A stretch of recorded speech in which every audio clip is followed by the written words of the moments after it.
Hello and welcome to Across Louisiana. My name is Steve Sawyer. I'll be your host today, and joining us is going to be Robert Brown, who is with the Gulf States PGA section of New Orleans. Ben Johnson, the president and CEO of the New Orleans Chamber of Commerce, is here. Alison Dibattista, who is the executive director of the Epilepsy Foundation of Louisiana, and then we'll be joined by Father Bill Terry, who is with St. Anna's Episcopal Church. Stay with us. We'll be right back.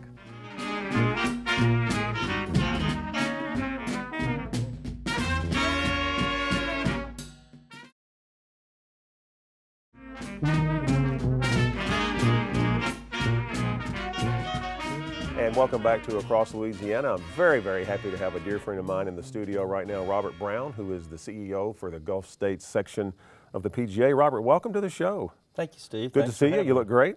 Thank you. I thought I was going to come by and pick you up. We were going to run out and play. It was such a nice day. I didn't know you were going to stick us in this room. Don't tempt me. don't we still go. We've got 7 other guests that would be sitting here by themselves if we were to do that. Robert, congratulations on just a job well done. I always see the success stories you guys have. Talk a little bit about what the section is and what you do, because you are based here in the New Orleans area. Right, based here in Metairie. Thank you for the compliment. Golf has struggled for some years now, but we're on a rebound and doing well. The Gulf States section is comprised of 270 members and apprentices in Mississippi and Louisiana, and our staff conducts about 80 events annually for the members and PJ members in Mississippi and Louisiana.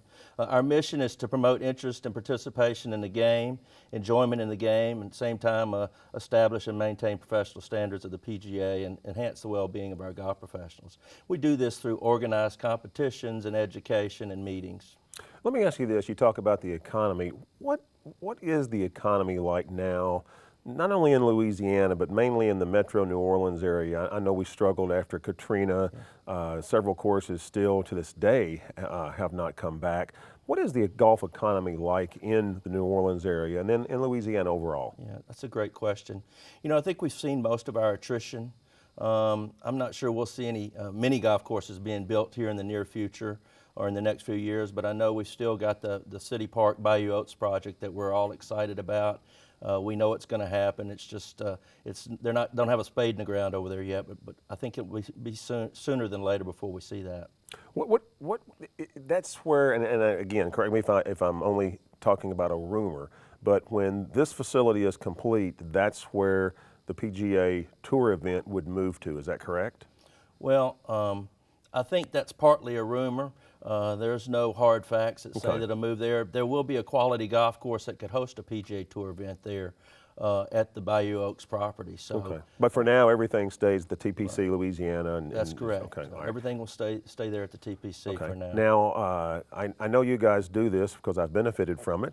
Talk about your golf pass that you have. Yeah. We produce a publication each year called the Gulf States PGA Golf Pass. There's 70 plus facilities that participate with us, and we sell it for $49.95. The revenue we derive from it goes to support golf initiatives, and specifically junior golf and inner-city golf. But at those 70 plus facilities, you'll have reduced fee access to those facilities. Some of the courses are private and you can't get on them otherwise unless maybe you're with a member. But if you're a golf pass holder, you can access the facilities. So it's a great value. In addition to getting the golf course access, all 4 tour events in our section, which include Lafayette, here in New Orleans, Madison, Mississippi, and the Gulf Coast, you receive complimentary access to those events, which is more than the book value itself. Now, I'm sure you got a website that you can go to find out more about the site. We'll put that up on the screen. Right. Kids events, are you involved in any kids events? Summer's coming up, school's going to be out, anything you do with the children? We're bracing for the parents. Oh, we will conduct U.S. Kids Golf Southeast Louisiana Tour. We'll have 8 events, which includes a championship throughout Lafayette, Baton Rouge, and New Orleans. We start taking them at 4 years old and they go up to 14. So it's quite an array. The little ones play 9 holes. The older kids play 18 holes. We have boys and girls. It's very affordable. I think the entry fees are $35.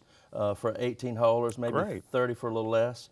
But you can visit our website for that information too, or call Patrick Murphy at our office. gspga.com is the website. We're going to put that up on the screen. Robert, thanks so much for being here again. Congratulations. A lot of you don't know this, but Robert participates in an event called 100 Holes of Golf, where he and several of his golfing buddies walk 100 holes, raising monies for various nonprofit organizations. So I appreciate your work in doing that. Home for Our Troops. If you've ever wondered about how you can get involved with helping military, wounded warriors, so to speak, build homes, this is a great feature we've got right now, and you're going to meet a veteran who actually had a home built for him. So Home for Our Troops. Stay with us. When we come back, we're going to have Ben Johnson, who is with the New Orleans Chamber of Commerce. We'll be right back. Homes for Our Troops, we're a national nonprofit organization. We're based in Massachusetts. What we do is we build specially adapted homes for severely injured veterans. But veterans actually find us. There's an application process that we have initially online, and if they were injured after 9/11 in a combat theater of operations, they basically qualify. 14 months ago, Capital Region Builders Association met with Home for Our Troops and was asked to be part of this project. We brought this back to our board of directors and executive committee and got an overwhelming approval to proceed forward. Home for Our Troops contacted me in late January, 1st of February, asked me to get involved. Being a former Navy veteran myself, I jumped at the opportunity to do it.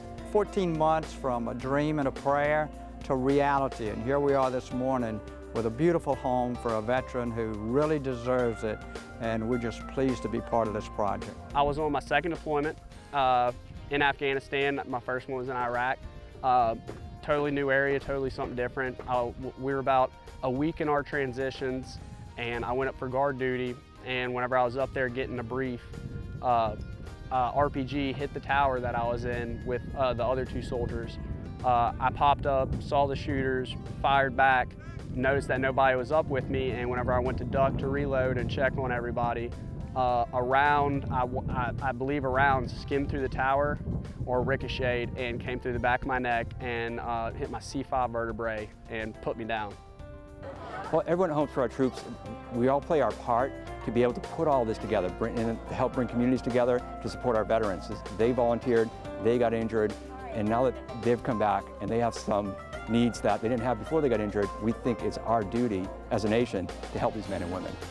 Over 67% of the material and money for this project came from the local community.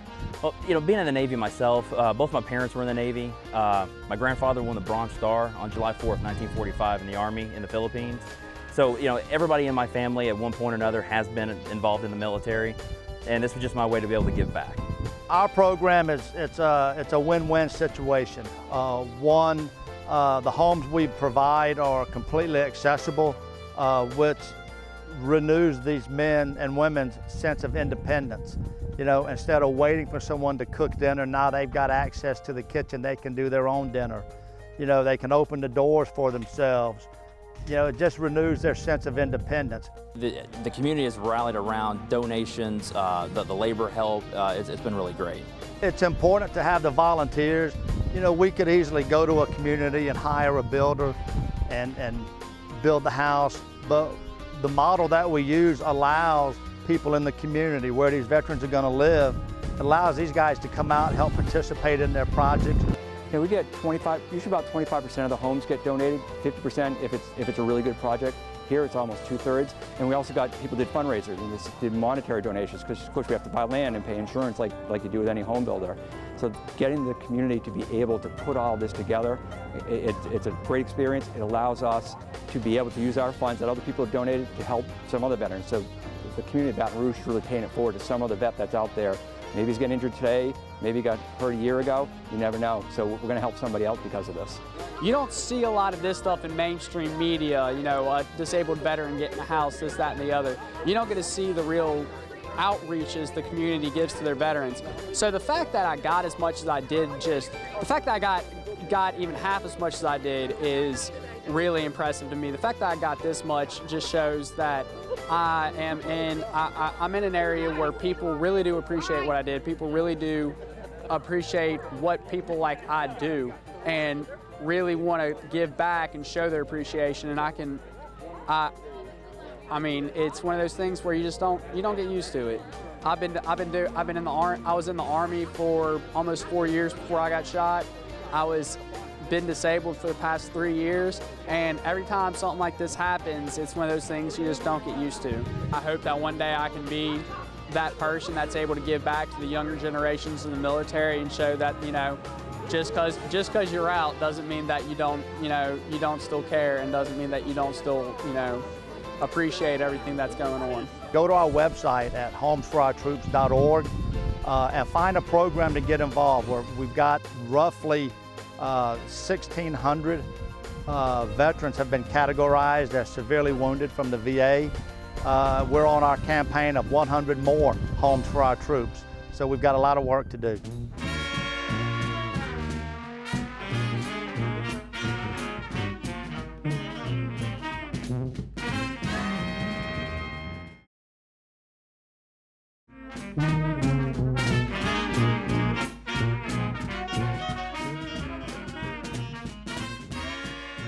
And welcome back to Across Louisiana. We are very fortunate to have in the studio today a very good friend of mine and Cox in the city of New Orleans, Ben Johnson, who is the president and CEO of the New Orleans Chamber. And Ben, I just can't congratulate you enough for what you've done with the New Orleans Chamber. You have literally, and when I say turn an organization around, you have turned it around. I was reading in the bio that I believe you're at over 400% growth. Is that correct? It's been an amazing 4 years, amazing 4 years. And I have to tell you, it's also about the board. There's a laser focus. We're totally focused on the membership. How do we add value back to them? How do we help them increase their business revenue?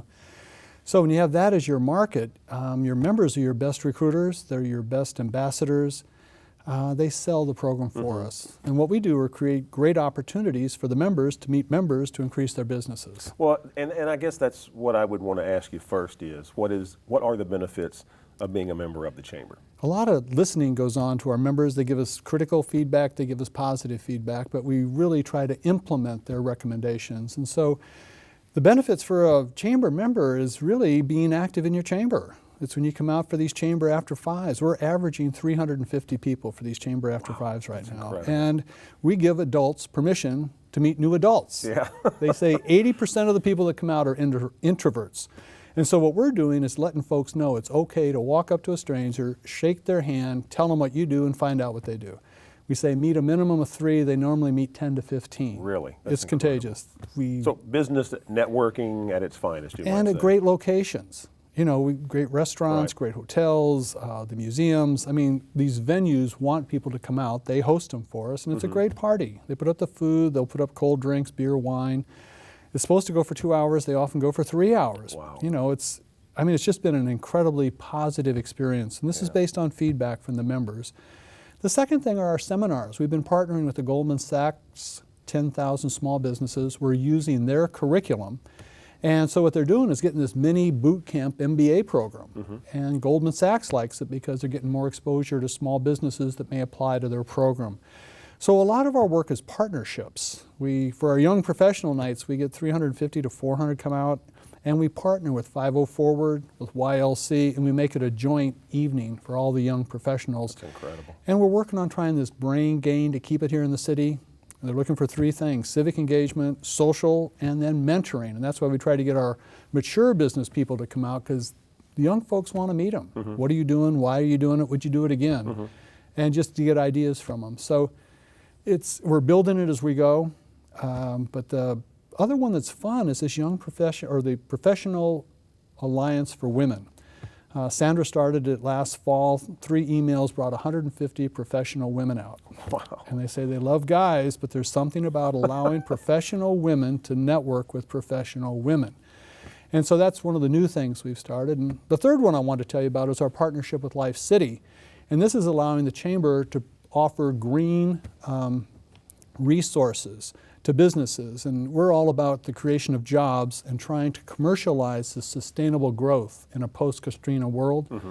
And again, it's just a great partnership. Liz Shepard runs that. We partner with her. It's green drinks once a month, and it's the seminars once a month, and we collaborate with her on that. And we're finding as a chamber, it's great to have partners when it aligns and you're able to promote both and you hit that tipping point, and the members again give us a lot of positive feedback on that. And your website is neworleanschamber.org, and all the information you need to join Right there. is on that website. Absolutely. 400% growth. You're doing something right. And the trend line's straight up. But you're a board member, and we appreciate it. And it's wonderful. And you know, we were just talking before I wrap this up real quick. We were just talking to a gentleman who owns a shop in Metairie, and asked the question, would it benefit me in Metairie to be a member of the New Orleans Chamber? Absolutely, absolutely. A lot of folks belong to multiple chambers in this region, that it's just more opportunity. And yeah, we collaborate as chambers, but yeah, people join multiple chambers. It helps their business grow Ben, we're going to have you back to talk about a lot of the different programs that are coming up, so you'll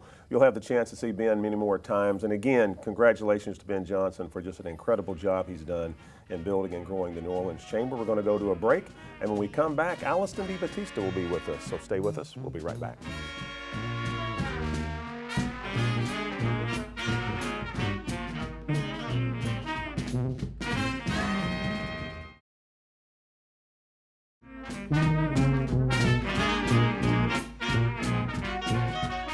And welcome back to Across Louisiana. We are very happy to have in the studio right now Alison Dibattista, who is the Executive Director for the Epilepsy Foundation across Louisiana. And Allison, congratulations, because we have now learned that you have been on Across Louisiana in Baton Rouge, Yes. You've been on Across Louisiana in Lafayette, and now you're on Across Louisiana in New Orleans. So you are our first guest to have completed the trifecta. So there's no money. Oh, we'll get a little plaque made for you that you can have. But the good news is everybody in Louisiana pretty much knows who you are right now. So congratulations with that. In all seriousness, talk about the Epilepsy Foundation and the role of the organization and what you guys do. Okay, the foundation, we do cover the entire state, and our main goal is education advocacy for those living with epilepsy. And we believe everybody should be trained on how to handle a seizure, whether you're in a school, church, workplace. 1 in 10 people will have seizures in their lifetime. So it's important that everybody be educated about seizures and epilepsy. We have 3 main programs that would benefit people in the New Orleans area. The first one is seizure recognition first aid. It's a general training for the general population. The second is a school nurse program. It's actually free continuing education hours for school nurses. And of course, you know the importance of that. Every parent wants their school nurse to be trained how to handle their child if they have seizures. And the third is for EMS, first responders, the police department, because, New Orleans, we like to have a lot of fun. And sometimes that we find that because someone appears to be intoxicated, they could actually be having a seizure. Very good point. So we do think that is important that all police officers and EMS have proper training and how to handle someone. Let me ask, I mean, you touch on a very good point here of the general public knowing how to respond. I mean, if you're in a situation where you do witness someone having a seizure, what is the most important thing other than calling 911 that you could do? Right. If you're in public and you don't know the person, of course you want to call 911. Schools, we train a little bit differently because they get to know the child and how to handle it. But you want to make sure if they fall that there's nothing around that's going to hurt their head. You want to make sure that their head is secured to where it's not knocking back and forth, unfortunately, and then you want to time it. The most important thing you can do is to time a seizure, because they will need to know how to treat the seizure if it goes past 5 minutes. And I can tell you that 30 seconds into a seizure, you feel like it's 30 minutes. And so it's really important to look at your watch and start timing it. And so after 5 minutes, that's considered a medical emergency after 5 minutes. Or, of course, if it's in water, if the lady is pregnant, there's different circumstances, but always call 911 if you're in public and you don't know the circumstance. Okay, epilepsylouisiana.org is your website. It is. We're going to put that on the screen. If I go to the website, that'll give me information on how I might be able to schedule somebody to come to a workplace or something like that? We would love to do trainings. We'll even do private trainings. Some families will call us and they want their grandparents and their neighbors to know what to do. If someone in the neighborhood or in the family is having a seizure, we're more than happy to schedule that. We schedule trainings with schools. actually not daycares. Well, daycares are important as well, but school camp. So we think summer camp kids should, their facilitators should know what to do. Great and then we have information. support groups, which are so important Absolutely. and a vital part of our organization. We do have 2 in New Orleans area. One's at East Jefferson Hospital the 3rd Thursday of the month from 7 to 8. And then the second one is a new one in St. Tammany Parish at St. Tammany Parish Hospital, and it's the 3rd Monday of every month from 6:30 to Allison, 7:30. I can tell you've been on before because you do this very well. Well, thank you. Thank you for thank you for taking the opportunity to be here. We greatly appreciate all the information, and feel free to come back and share more information with us as time goes on. Alison Dibattista with the Epilepsy Foundation of Louisiana. Stay with us. When we come back, we're going to have Father Bill Terry, who is with St. Anna's Episcopal Church. He's going to have some wonderful information for us. We'll be right back.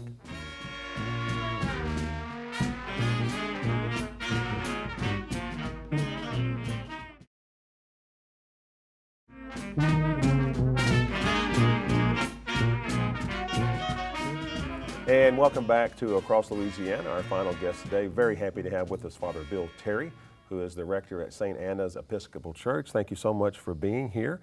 Thank you, Steve. I got to tell you, we were talking a little bit before we went on the air, kind of the history of the Episcopal Church. Talk about that a little bit. I thought that was fascinating. The Episcopal Church is a wonderful church. It's the first Protestant church in what was then a Catholic Louisiana, and it was first founded, I believe, in the 1830s, Christ Church on Canal Street, which ultimately became Christ Church Cathedral, now located on St. Charles.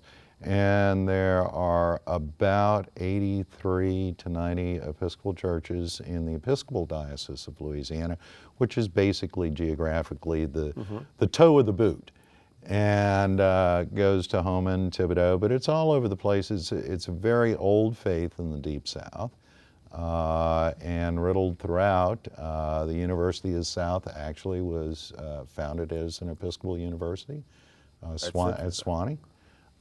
So it's around all over the place. St. Albans Chapel at LSU is known throughout Baton Rouge and revered and honored and loved and adored, and they do wonderful things up there. So it's a church that gets out a lot. After Hurricane Katrina, the Episcopal Church hosted literally hundreds of thousands of people that came to rebuild the city. It's helped rebuild Central City. Our bishop works both in Baton Rouge and New Orleans. And it's the Episcopal Church, for those that don't know it, is an interesting hybrid. It is both Catholic and Protestant, so it's a little of both. And depending upon which church in particular you attend, you may look like you're in a good Methodist or Presbyterian church or a full gospel church, or you may think you've just stepped the other side of Rome somewhere around the 12th century. Wow. So there's a lot of reflections about how we worship and express ourselves, which is one of the reasons we're here today. We're reacquiring an ancient feast day that was first developed in Western Christianity in the 13th century, and some churches do honor it, but not on its appointed day. The day is Corpus Christi, which is the day of the body of Christ. That's Latin for body of Christ. And it was first developed by a nun, interestingly, to celebrate the singular nature of Holy Communion. Many people say that on Maundy Thursday, part of Lent, the institution of Holy Communion is celebrated, but alongside of that is also, I leave you with a new law. Which is to serve our brothers and sisters and to be servants to one another.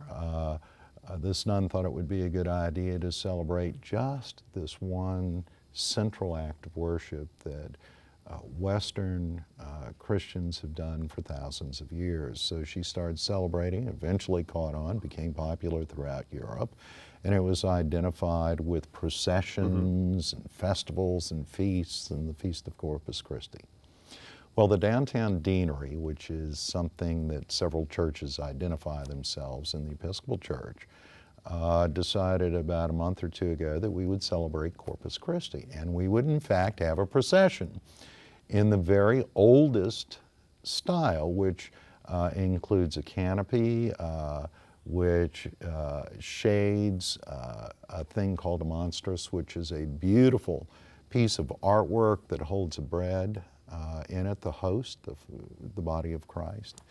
And we'll have a full solemn Mass before that. The churches run all the way from the lakefront to the West Bank. It's Holy Comforter, which is a chapel for UNO and SUNO, St. Paul's, which is in Lakeview, kind of moving from there, St. Luke's, which is in the Tremé and Mid-City area, St. Anna's in the Tremé, All Souls in the Lower Ninth Ward. Then we go to the West Bank with St. Philip's and Aurora Gardens, Mount Olivet in Algiers, and St. Mark's in Harvey. I've got to stop you because we're just about out of time. There you go. Yeah, so we're going to put your website up on the screen. Absolutely. And people can go to the website Go and to the find website. more information It on will that. be a procession the likes of which no Sounds one great. has seen in this city in decades. That is It'll great. be interesting. The public's invited, and we hope you'll join us. So we're going to put the website up on the screen, and if you go to the website, you can find out more information on that. Father Bill Terry, thank you so much for being here. Thank you for joining us for Across Louisiana. We look forward to seeing you next time.